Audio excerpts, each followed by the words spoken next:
Hello guys, and my name is Srikar. Here I am presenting my project which is air quality control. Generally, India is now a developing country where it's fast growing and pollution is also growing very fast. Like poisonous gases like SO2, CO, sulfur dioxide, carbon dioxide, nitrogen dioxide, ammonia, benzene. Such gases are being uh, creating a hell in our atmosphere, so we need to monitor such gases, and we use this air quality control to monitor the level of those poisonous gases in atmosphere. So generally we measure the quality of air in ppm, parts per million. And and coming to the apparatus of this project, we have breadboard of course, and resistors of 220 ohms and 1 kilo ohm, MQ135 gas sensor which is most important. This is potentiometer of 10 kilo ohm, the LCD display of 16 by 2 scale, and this Arduino Uno connected with a cable, and this is buzzer, trigger or buzzer. Generally when we have when the limit goes beyond certain limit, when the quality of air goes beyond certain limits, I'm sorry, we will have that alarm or buzzer, whatsoever it is, it will trigger, and it will alert the monitoring person.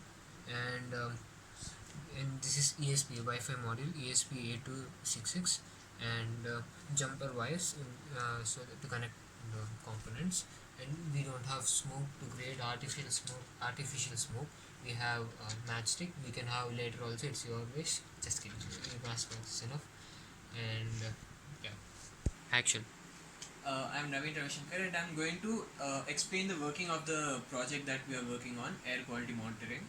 So basically, what we did was we started with the ASP module, which is the Wi-Fi module. We connected it to the breadboard. Through the breadboard, there were certain parts that we had to connect to the Arduino, the LCD, and the potentiometer and MQ135. So we started with the ESP8266 module. Through the breadboard, we connected it to the Arduino board. Now we had to connect it such that the ESP module works. So we connected it to 3.3 volt part in the Arduino board, and then we connected the MQ135 gas sensor. Now what this gas sensor does is it detects certain gases such as carbon dioxide, nitrogen dioxide, and ammonia. So what MQ135 is made of is basically SNO2. It is sensitive in clean atmosphere, and if such hazardous gases come into contact with SNO2, it just gives indication to the buzzer, and the buzzer starts beeping.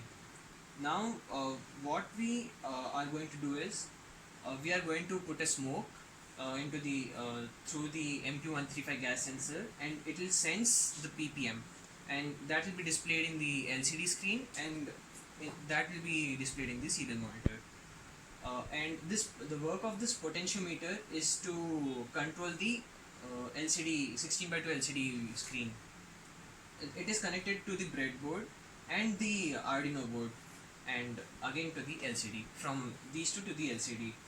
Now the buzzer is also one of the main parts because it alerts the user, and it is directly connected to the Arduino board. And we'll start the experiment. Now for the smoke, yeah. So now the buzzer is beeping, and we can see in the serial monitor that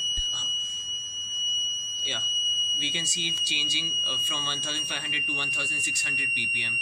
So it shows that the atmosphere around here is bad, and that we have to open the window or start the fan or start the exhaust fan, anything. Basically, this what it does is alerts the user of the high ppm in the room or in the environment, so that he can take the appropriate measures to reduce the effects that it may cause. Start. I'm Shalini. I'm saying about the application. It supports the new technology and effective supports the healthy life concept. This system has the features for the people to monitor the amount of pollution on their mobile phones using the application. And conclusion, the system to monitor the air of environment using the Arduino microcontroller. IoT technology is proposed to improve the quantity of air. With the use of IoT technology enhances the process of monitoring various aspects of environment, such as air quantity monitoring issues. Here the using of MQ135 gas sensor and Arduino was the heart of this process, which controls the entire process. Wi-Fi module connects the whole process to internet, and LCD is used for the visible output. The automatic air and sound management system is a step forward to contribute a solution to the biggest tree. The air and sound monitoring system overcomes the problem of the highly polluted areas, which is major issues.